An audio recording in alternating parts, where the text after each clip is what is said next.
Hi, so welcome to 4ecreates, a YouTube channel dedicated and designed to enhance the creativity in us creators and designers, and to get to know and learn other designers and creators and glean from them.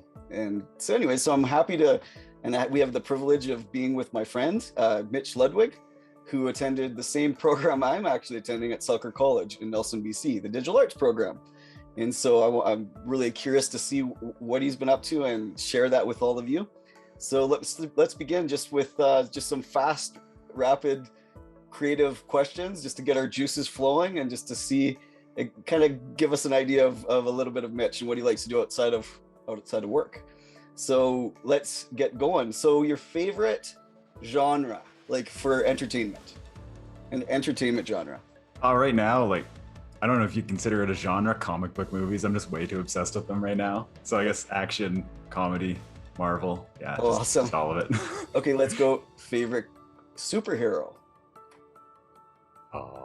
Thor. Gotta go Thor. I got Icelandic background, gotta go Thor. Oh, nice. Okay, favorite design medium? Like painting, drawing, digital design? Definitely digital. I'm all digital. Photoshop, probably my favorite. Awesome. Okay, favorite movie? Despite saying Marvel's my favorite genre, gotta go classic, Back to the Future. Oh, sweet. Repping the old school. Yeah. Okay, so favorite comedian? It could be actress, actor, but favorite. I think I know this is a little cheating because I'm your friend, but like, I don't know if you do. Who do you think? Favorite comedian actor? I would think Bill Murray. He's up there. I'm gonna go with John Mulaney right now. Okay. I don't know if you've heard of him. He's kind of youngish, but like, yeah, he's my favorite. Him or Nick Kroll. Okay. No, I'm like into a news. Yeah, definitely look him I'm up. gonna check him out. Everyone. I'm gonna check him out. Awesome. Okay, cool. Well, that gives us a little bit of a background to kind of some of your interests and whatnot in regards to entertainment and design. So let's get into the meat of the interview. So what have you been up to since you left the digital arts program? Kind of give us a little bit of idea of what you're doing now for a career. Yeah, more for like a career based in digital design, and kind of give us a little bit of feedback of what you've been up to since you've left the program. Yeah, so I guess before I even started the program, I was doing t-shirts on like TeePublic and Ripped Apparel, just a bunch of websites like that. And then I got into the college, and straight out of college, I just went right back into that because it was easy and I knew it. And then, God, it was probably only 4 months post-college. I ended up getting in with and freelancing with this company called the Loyalist, which is where I'm still at to this day. So yeah, I've just been working full-time, graphic design, apparel design since then. And are you like overseeing other artists, and what are a few of your job responsibilities, if you don't mind me asking? Oh man.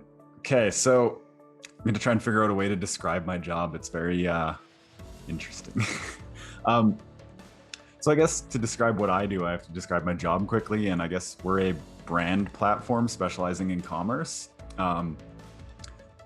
So it's like very expensive to start your own commerce business. You got to have like brand managers, social media, printers, graphic design, a warehouse to store everything, customer service, all that stuff. And the Loyalist, where I work, we kind of eliminate all of that for a brand to come in, and we do all of that. We've got a warehouse, we ship everything, we have a graphic designer, which is what I do. We've got customer support and everything like that.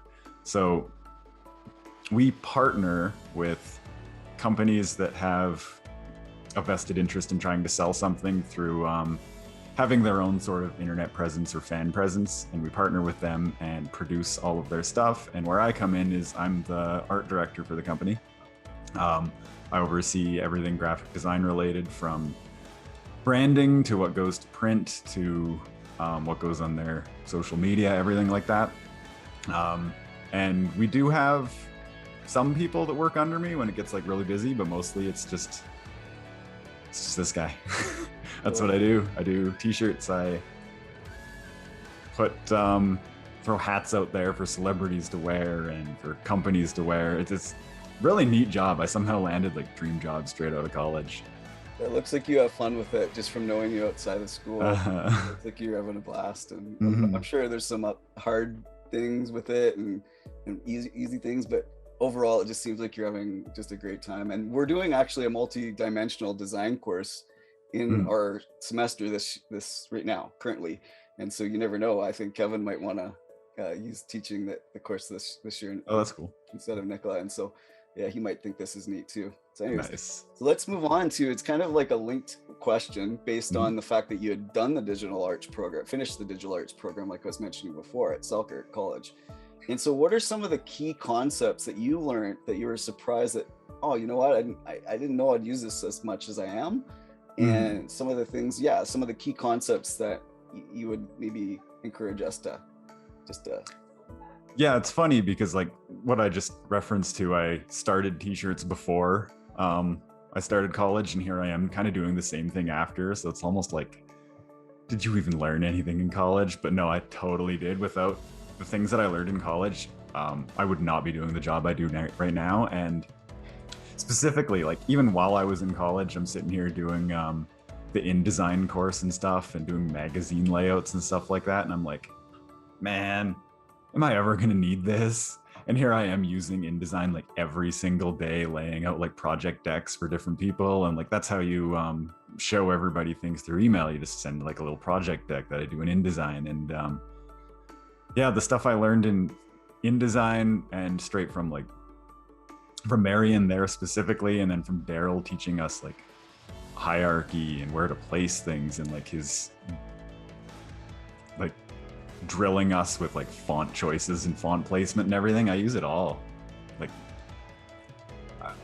there's definitely a couple courses that don't lend itself to what I do, but there was things to take from almost every course that I use, and I'm like, huh, that's pretty cool.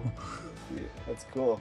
So yeah, like typography, again, we're doing that this semester too. So I think this interview is actually really fitting for both those courses, because what you're doing now revolves definitely around those two courses. Like the bulk, from what I know of what you do, typography and multi-dimensional design. So I'm glad you touched on that. Yeah, you never realize how important it is until you like start doing it all the time, and you're like, wow, I'm so glad I learned that. Yeah. Well, Miriam in the class, if they watch this, they'll start laughing because they say, "Oh, that's your friend that you've been talking about." Because I've been mentioning, to Miriam in the class that I have a friend that said, "John, typography, keep an eye on that one." So. Yeah, it's like, oh, he's actually real. John's just not pretending he has friends. Yeah. My one and only friend. No, I'm joking. Yeah. Okay, so let's move on to the third question. So then when you say get stuck, like I know as a creator, I sometimes get stuck with my creativity. I wake up, I might not be as thinking creatively. Sorry, I can't talk today. Too early. You know what I'm talking about. I'm just lacking the creative edge. So is there anything that gets your mojo flowing? Like what if you're like you're just having a foggy brain that day, and you're just like, you know what, I need to get my creative juices flowing because of your job. Is there a little thing that you do when you're stuck, or even like a period of a week or so, like you might be stuck, and what gets you out of it? Is there that's funny. That's a tough question for me, because I'm so busy, and the type of industry I work in moves so fast that I don't have time to be stuck, if that makes sense. Like something will happen on TV or whatever it is for one of our clients, and there needs to be a t-shirt out there promoted on social media like within the hour. And if I'm stuck, like too bad, I have to do it. So I guess like the only advice I can even give on that sort of subject is that like you got to be so prepared even beforehand, because I used to mimic every art style. Like my art was doing parodies of other people's artwork, and I think that actually lended itself very well to what I do, because I have to be able to kind of do anything any client wants right now. And having done that in the past, I kind of have kind of a plethora of so many styles that I can pull from, where if I'm like feeling one style's like kind of dull for a client, I'm like switch it up quickly and do something else. So I think for me personally, to get out of being stuck creatively, it's just switching the medium on the fly, and having that experience of having switched mediums so many times in the past to be able to do that, if that makes any sense. Oh, it does, totally. It totally makes sense.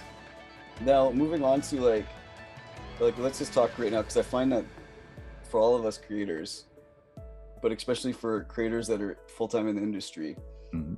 I'm curious to see how COVID-19 and the lockdowns and whatnot, were there some hard things, that curveballs that were thrown at you with COVID-19, or for you, was it not that big of a deal? And I'm kind of curious about that, just because this is like a once in a lifetime, hopefully once in a lifetime type of a Hopefully. crisis that we've, everybody in the world, no matter what occupation you've done or schooling, we're living in this COVID-19 reality. And is there anything that you took from it, or anything that was a little bit weird for you this year that compared to other years? Um, I actually, in my business, my company specifically, things got better for me during it. And I wish I didn't have to take this for it to get better, but like I always worked from home, and I still do for this job. They're out based in New York, so I actually haven't even met any of them aside from like Zoom meetings every day and everything like that. But since they were in New York, they got shut down like really quickly because New York got hit really hard at the beginning, and they shut down their business, their office business, and went full remote, and they're still full remote. So what it actually did for us was like cause me to get to know everybody through meetings, when previously like they were holding those in the office outside of me. But I've noticed that COVID has made like even our clients more connected to the internet and connected to us, because previously like they were out doing things, they were busy, they needed to do like face-to-face things all the time, and right now they're much more open to doing things remote. So I think the industry is changing a lot in that you can do a lot more from your office, or from going in once a week or twice a week or something like that right now. I think it'll help get different creatives that are in different places working for bigger companies, and I don't know, hopefully in the long run that means like everything gets more creative because people aren't stuck somewhere right now. I hope. That'd be great. Yeah. That's cool. That's super interesting. I've kind of wanted to pick your brain, and I've never really asked you before when we were hanging out. So that's super cool. And I think it's interesting for everybody involved in the industry, that maybe there's some perks too to being in this, like a safeguarding. How there in the past people looked at this is a really hard industry to get into, but maybe the tides are changing for online creators. I hope so. That'd be great. That'd be great for so many people. Yeah, awesome. So let's do the last question. Just with I'd like you to give some feedback for creators. Just some tools, or sorry, some tips of the trade from someone who had been in the industry for a while now, and some of the things that you'd say, give us some advice on what things to look out for as creators, young new creators. For a lot of us watching will be in that realm, and just some advice that you could give us early on that you maybe wish you would have known early on. And for you can even address it towards students too, like students of creating. And I guess I can separate this into two different kind of categories. I guess if you're a student, make sure that you're paying attention to what everyone else around you is doing, because everyone else around you is also creatives, and they might not be the same creative as you. They might be doing a completely different medium, but that does not mean that you can't learn from them. And being able to learn someone's strengths and how they are able to apply that to their medium can really make you realize that what your strength is, or a strength that you didn't know you had, or a strength that you didn't know you wanted. Because it's all about rounding yourself out. It's not just finding that one thing you're great at. It's about finding a way to almost pretend to be great at everything.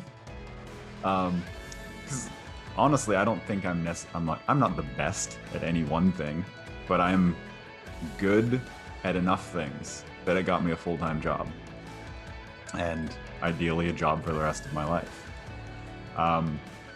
when it comes to anybody out there else that's graduated, I guess just like you got to follow trends. Art's changing so much so fast that if you get complacent in what it is that you do, like you're getting left behind. And it's funny because it totally happens to me. I always just look out there, see what's out there, and I'm like seeing people posting job applications and posting that they need someone to work in like X program, and I'm like, I've never even heard of this program. Why are they hiring people that need this experience? So like, you always got to look what's out there and find a way to learn it so you don't fall behind. Cool. That's awesome. That was great advice. And so like just wrapping up here, if we want to kind of, maybe you can send me some designs that you've done, whether it be at school or after school or whatever, some of your, just to give us a little bit of idea of your style. And also if there's, is there a platform or somewhere where we can find out what you're doing? If somebody wants to buy maybe some, you know, if there's t-shirt buffs out there, t-shirt addicts, like I know that there is, I know I love t-shirts with graphics and stuff like that. So if we want to learn a little bit more about Mitch and the company that you work for and see some of the stuff you're doing since you left school, is there like a website that we can go to or a website I can... Honestly, there's not really a website. We're like the hidden partner behind so many people. So our website doesn't even show our clients. Okay. But I can totally share some links to other people. Like you can look at someone like Daniel Ricciardo's shop or Tom Brady's shop or things that are going on in like Rolling Stone. And I've had a part in most things that are selling on a bunch of those websites, or like Bleacher Report, where we've done things with like the NBA and the NFL and recently Space Jam. I'm gonna cheat. I said 5 questions, but I'm gonna ask one more quick question. Yeah. So name a few of the clients that you've had that were like, whoa, this is so cool. I'm working for this individual and they're wearing my shirt. Or shirt design, or what a design you've had a part to play in. Specifically, like the first one that I thought was super cool, because it was like kind of new to the whole thing. Tom Brady, when he won the Super Bowl, not recently, but the time before that, he went out in his in Green Bay and had their big victory parade in front of like 1 million or 1.5 million people in the streets or something like that. It was crazy, and he's like sitting there celebrating, like drinking, and got the trophy and everything, and he's sitting there wearing a shirt that I specifically designed for him for that event, and I'm like, so that's cool. Pretty cool. That's pretty cool. Where you're like, wow. Oh, that's so cool. Well, that's awesome. That's awesome. Well, I think everybody most people know Tom Brady, so that's pretty cool. That's pretty neat. And was there like a rapper or like somebody else that you designed for? I thought yeah, we've designed for, like, recently we did Outkast, like last year we did Juice WRLD and like Billie Eilish, and okay, there we go. There's with through Bleacher Report that I work with, like since they're such a big platform, they have access to like every athlete and tons of brand partnerships with music groups, so like just kind of a lot of people that we have access to. It's really neat. That's so cool. Well, awesome. Well, thanks, Mitch. I learned so, even though I've been your friend for a while, I learned a lot today from you, and I hope everybody watching. Yeah, I hope everybody watching learned something too, which I'm sure they did. And thank you so much for taking your time to spend with us, not just creators, but even students. I think we'll have a lot of students that will think this is neat. So thank you.